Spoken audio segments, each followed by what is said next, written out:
Hi everybody, welcome back to my channel. It's Christy here doing the weekly reading for the sign of Virgo, Sun, Moon, and Rising. This is for the week of December 19th through to the 26th. With the Moon and the Sun currently moving through Sagittarius, I'm going to be doing the theme of being blunt this week of your readings. So this is a general reading for your sign. Whatever is most prominent in your life, I encourage you to take these messages and apply them to.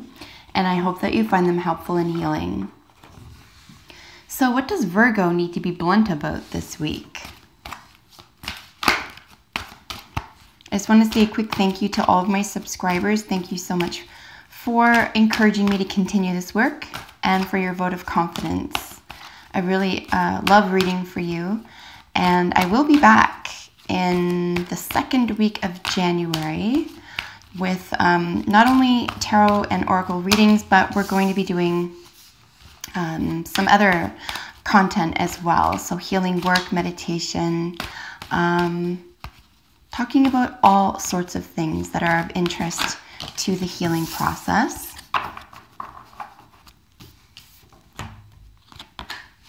What do you need to be blunt about? Well, drama, right?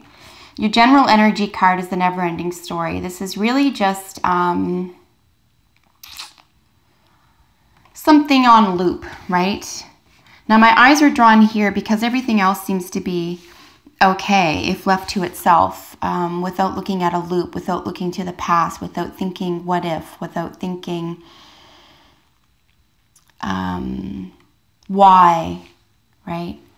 It's an interesting switch up to change the internal narrative from why anything, why me, why that, why now, okay, why, and then switch it to what.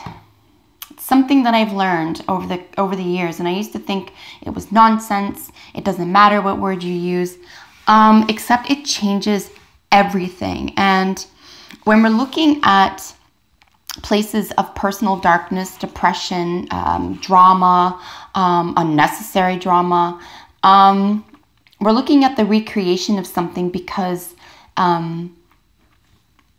we could have been addressing it incorrectly. Now hear me out. When I have bad things happen to me, quote unquote, they happen to us, right? Which is another falsehood. Nothing actually happens to us. We are participants in our reality. We're not actually an inanimate card where I'm happening to it. I have to move it around.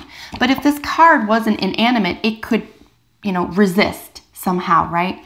Or it could even change something about it. And maybe I wouldn't choose this card. This is just an example of our consciousness.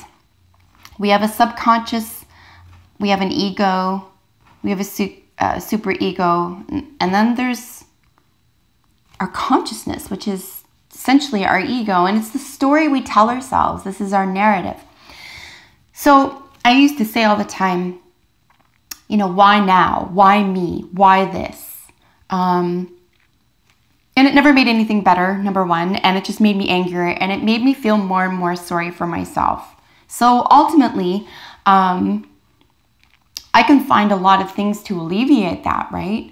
I can basically, what we can do is we can find distraction, okay? When we want to alleviate pain, we distract ourselves. It's just the human condition. It's not unique to anyone. But something interesting rather, happened when I started saying what. What is this for? What am I supposed to learn? What am I supposed to do next time? What could I have done better? See?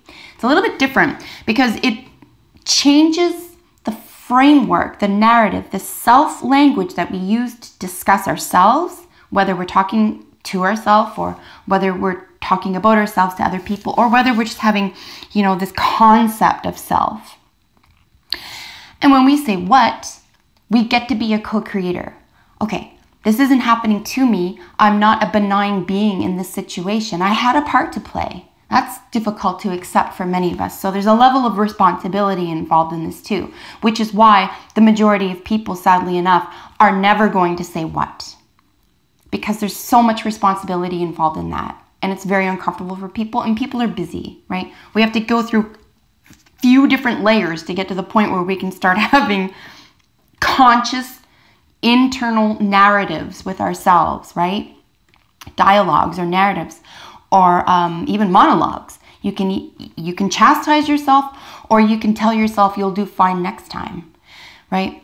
And it's always interesting to see here, to take a little tally in your own life right now, Virgo, and ask, the things I tell myself on a regular basis, would I say those out loud to my best friend, about my best friend?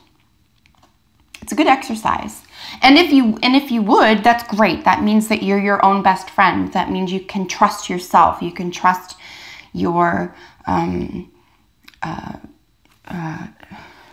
what's it called? Perception. You can trust the world around you. You can trust the way you perceive things.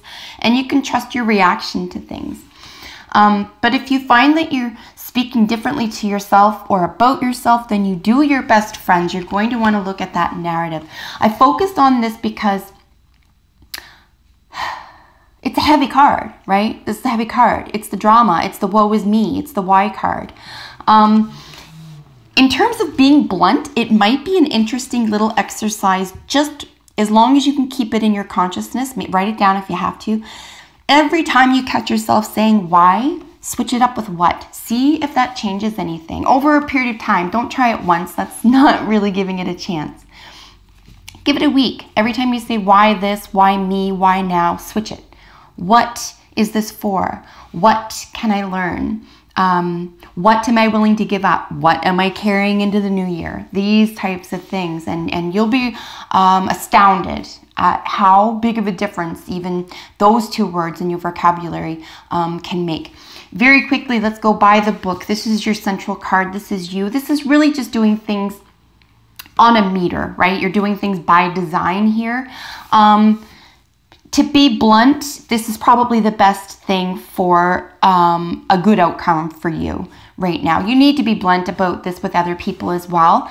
Everyone has a specific way of doing things, but if this is your job or your home or your work somehow, or your input, even if someone's asking for advice, they could say, well, I would do that, but I'm not you. Or I would do that, but you know, I'm not ready yet. You can say, hey, it kind of doesn't matter. It's going to work no matter what.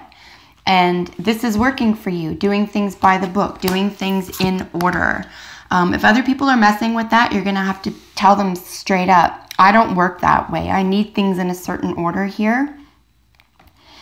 On the other hand, there could be a lesson here. What, right? Back to the what question. What can I learn about being so strict and in order that I could switch it up a bit or put some personality into it, or maybe relax a little bit? Like, will it all fall apart if I do it a little bit differently?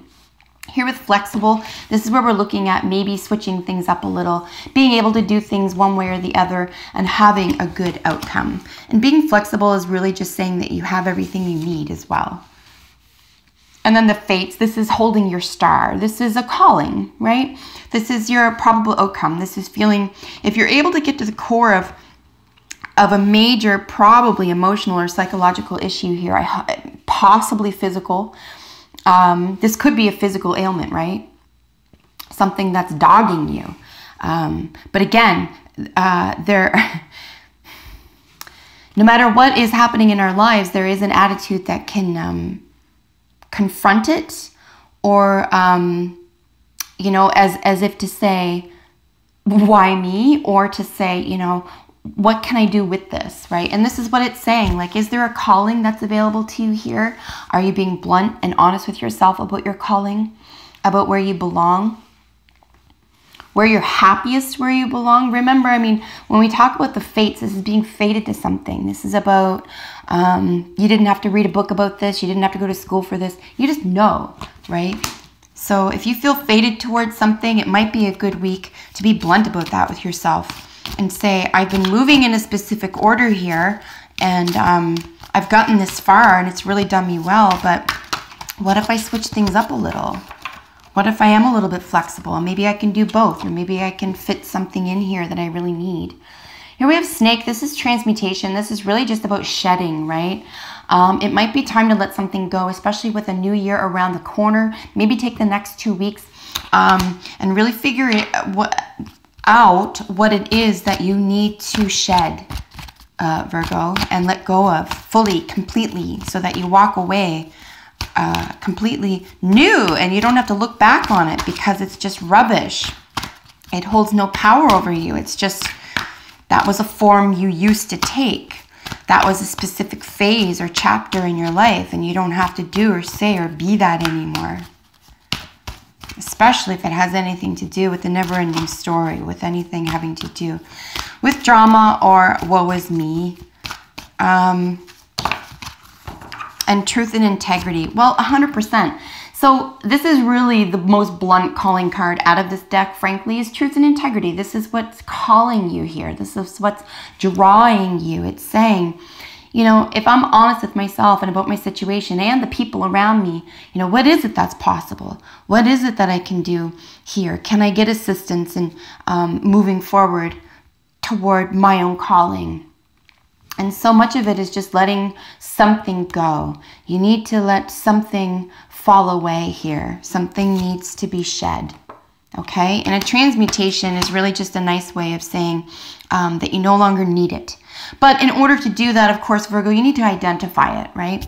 So it might be a nice couple of weeks for you to sit with yourself, decide what it is that you've had enough of here, switch up the why to the what when discussing themes and problems, or even